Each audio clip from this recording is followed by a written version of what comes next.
Halo Bapak Ibu dan saudara-saudari yang terkasih dalam Tuhan. Apa kabar Anda saat ini? Saya harap Anda tetap dalam keadaan baik dan tetap di dalam kasih Tuhan. Bapak Ibu dan saudara-saudari yang terkasih dalam Tuhan, pada kesempatan ini saya akan membahas tentang kebenaran firman Tuhan, ya. Dan tema atau topik yang saya bahas pada saat ini adalah mengenai doktrin keselamatan, ya. Doktrin keselamatan. Seringkali orang banyak berbicara mengenai doktrin keselamatan ini, tetapi ya, banyak juga orang yang tidak menghiraukannya dan tidak peduli dengan doktrin ini. Padahal doktrin ini sangat-sangat penting sekali. Doktrin ini juga sering disebut sebagai doktrin soteriologi. Ya, ini adalah istilah di dalam teologinya, yaitu soteriologi. Ya, atau dengan kata lain, artinya adalah doktrin keselamatan, begitu. Nah, Bapak Ibu yang terkasih di dalam Tuhan, apa itu doktrin? Ya, apa itu doktrin? Nah, seringkali ya, kita salah, ya, atau kadang-kadang kita alergi dengan kata doktrin, begitu. Kadang-kadang orang berkata, oh jangan berbicara mengenai doktrin, ya. Kita bicara Alkitab saja, begitu. Atau kita bicara kasih saja, jangan bicara doktrin. Tetapi saudara terkasih dalam Tuhan, doktrin itu apa sebenarnya? Ya, orang yang berkata seperti ini berarti tidak paham artinya doktrin. Doktrin itu sebenarnya artinya ajaran, begitu, ya. Jadi ajaran dari Alkitab itulah namanya doktrin. Itu doktrin, saudara. Nah, Bapak Ibu yang terkasih dalam Tuhan, saya akan membacakan satu ayat bagi kita, ya, bagi yang punya Alkitab fisik seperti ini atau bagi yang punya Alkitab di handphonenya masing-masing, mari silakan membuka bersama dengan saya di dalam 1 Timotius pasal 4 ayat yang ke-16. Ya, sekali lagi 1 Timotius pasal 4 ayat yang ke-16. Dikatakan, awasilah dirimu sendiri dan awasilah ajaranmu. Bertekunlah dalam semuanya itu, karena dengan berbuat demikian engkau akan menyelamatkan dirimu dan semua orang yang mendengar engkau. Awasilah dirimu sendiri dan awasilah ajaranmu. Nah, kata awasilah ajaranmu, ajaran di situ itu apa, saudara? Dalam King James Version, Alkitab bahasa Inggris KJV, itu diterjemahkan doctrine. Doctrine itu dari bahasa asli Perjanjian Baru yang disebut didaskalia, gitu. Jadi didaskalia itu bahasa Yunaninya dan diterjemahkan ya dalam bahasa Inggris yaitu doctrine atau doktrin, ya. Dan di bahasa Indonesia kan di dalam Alkitab terjemahan baru disebut ajaran atau pengajaran juga bisa. Nah, Bapak Ibu terkasih dalam Tuhan, doktrin keselamatan. Kalau kita berbicara mengenai keselamatan ini tentu bukan keselamatan terhindar dari bencana alam, saudara, atau terhindar dari kecelakaan dan lain sebagainya. Bukan itu yang saya maksud di sini. Tetapi keselamatan di sini adalah keselamatan dari hukuman Allah, ya, keselamatan dari hukuman Allah, dan di mana ya, orang yang memperoleh keselamatan ini dia akan masuk surga atau dia pasti masuk surga. Jadi keselamatan di sini maksud saya adalah seseorang yang selamat dari hukuman Allah dan dia masuk surga, begitu.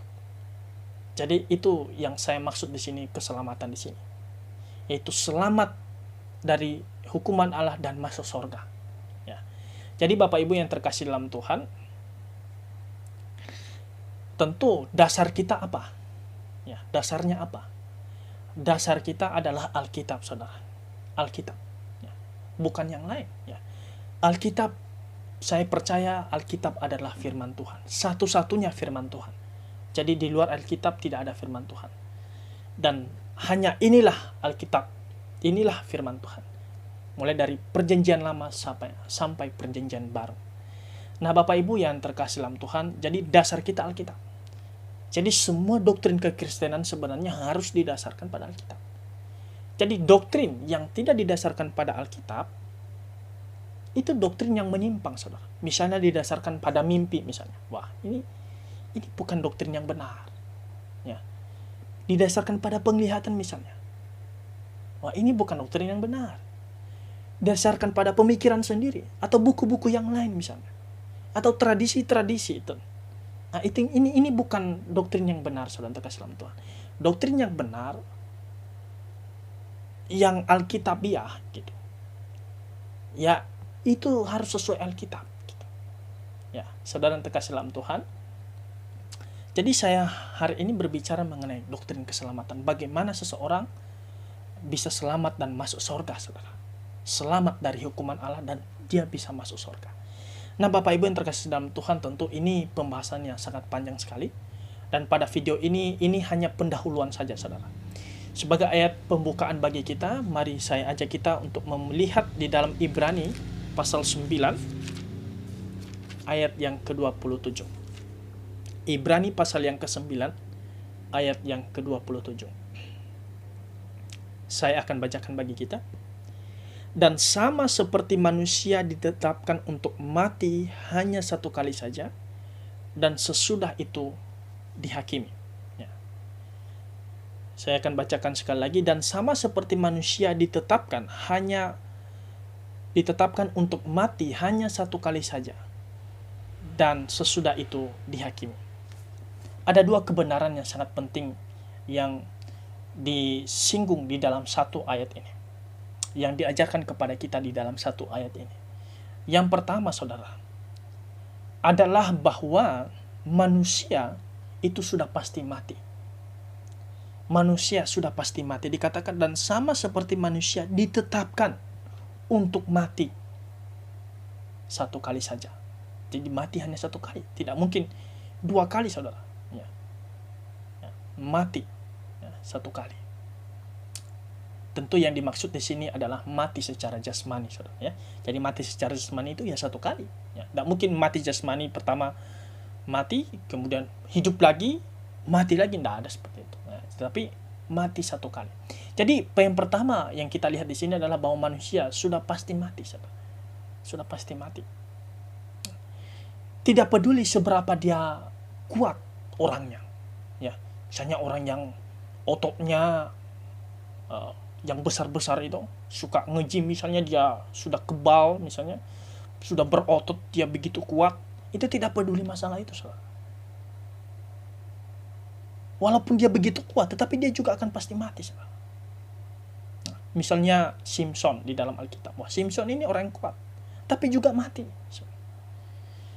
Tidak peduli juga dia seberapa kaya dia. Ya. Misalnya siapa? Salomo misalnya, di dalam Alkitab kalau kita melihat, saudara. Salomo dalam Alkitab.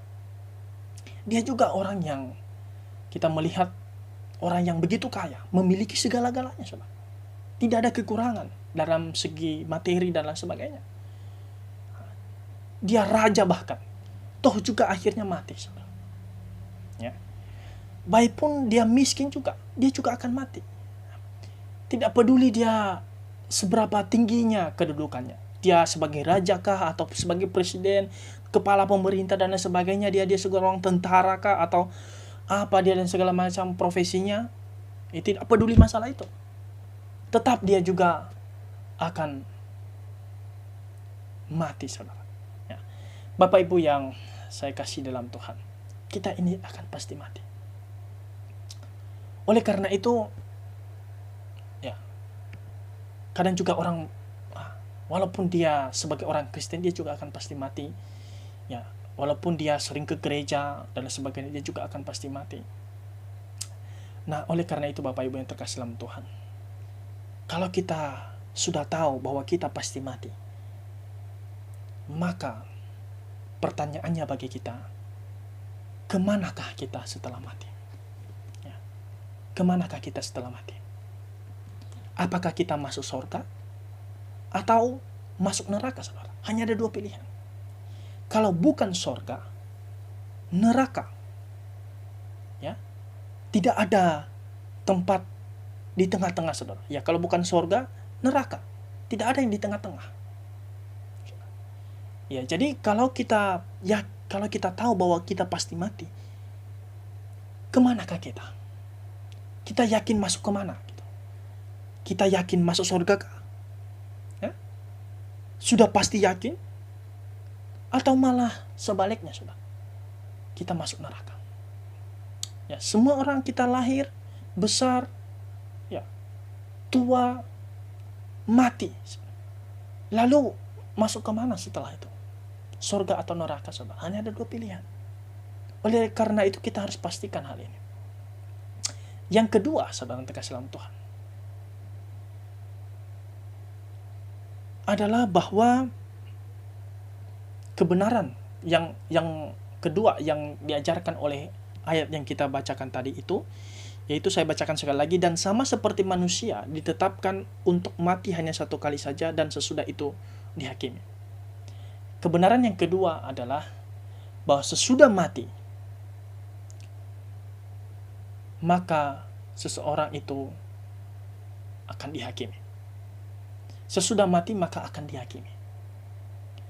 Nah, Bapak Ibu yang terkasih dalam Tuhan, ini memberitahu kita bahwa tidak ada kesempatan lagi bagi seseorang yang sudah mati untuk diselamatkan. Ya. Kalau dia sudah mati, maka tinggal menunggu penghakiman. Kapan penghakiman itu? Ya nanti. Ya, pada waktunya, pada waktu Tuhan datang, dia akan menghakimi semua manusia. Jadi intinya bahwa sesudah mati, maka akan dihakimi. Jadi tidak ada kesempatan lagi, sesudah mati maka ada kesempatan untuk dia bisa bertobat dan selamat, saudara. Bapak Ibu yang terkasih dalam Tuhan, ada saya banyak melihat orang sekarang ini, ya, misalnya saudaranya sudah mati, sudah meninggal, maka dia mendoakan saudaranya itu supaya selamat, saudara. Dia berdoa, dia datang ke kubur untuk mendoakan supaya saudaranya yang sudah meninggal di dalam kuburan ini, ya, bisa selamat masuk surga, saudara. Oh, itu tidak bisa. Itu bertentangan dengan Alkitab. Karena Alkitab berkata apa, saudara? Ya, sesudah mati akan dihakimi. Bukan tidak ada kesempatan lagi gitu. Ya. Jadi saudara yang terkasih dalam Tuhan, jadi pengajaran yang berkata masih bisa selamat setelah meninggal, itu adalah pengajaran yang salah atau sesat, menyimpang dari Alkitab, saudara. Tidak ada kesempatan lagi. Jadi kesempatan untuk selamat ini hanyalah selagi kita masih hidup. Hanya selagi kita masih hidup di dunia ini. Selagi kita masih hidup di dunia ini, oleh karena itu kita harus memastikan bahwa kita pasti masuk surga. Kita memastikannya melalui apa? Ya melalui Alkitab, saudara. Ya. Jadi kita akan melihat di dalam Alkitab bagaimana cara seseorang selamat dan masuk surga. Nah, dengan belajar ini, maka kita akan mendapatkan pengertian yang benar, saudara. Nah, Bapak Ibu yang terkasih dalam Tuhan, jadi nomor 1 tadi kita melihat dari ayat ini adalah bahwa kita pasti mati. Oleh karena itu, kalau kita sudah pasti mati, maka kita masuk ke mana? Masuk surga atau masuk neraka? Mari kita renungkan bersama-sama. Dan yang kedua adalah sesudah mati, maka tinggal menunggu penghakiman. Sudah mati, maka seorang itu akan dihakimi. Tinggal menunggu penghakiman. Nah, jangan sampai nanti kita sudah tiba di penghakiman, maka kita baru berkata, oh Tuhan, saya belum tahu jalan keselamatan. Oh, itu sudah salah. Kenapa? Karena Tuhan sudah memberitahukannya di dalam Alkitab. Jadi Alkitablah jawabannya. Ya, dengan kita belajar doktrin keselamatan ini, kita memiliki pemahaman yang benar, dan kita juga memiliki kepastian keselamatan. Jadi kita bisa berkata bahwa ya, sesudah saya mati, saya pasti masuk surga. Sampai di sini dulu video yang ini, ya. Nanti kapan-kapan kita akan lanjutkan kembali, masih tetap dalam program doktrin keselamatan ini, masih dalam tetap program pembahasan ini, ya. Nantikan video saya selanjutnya. Salam Maranatha.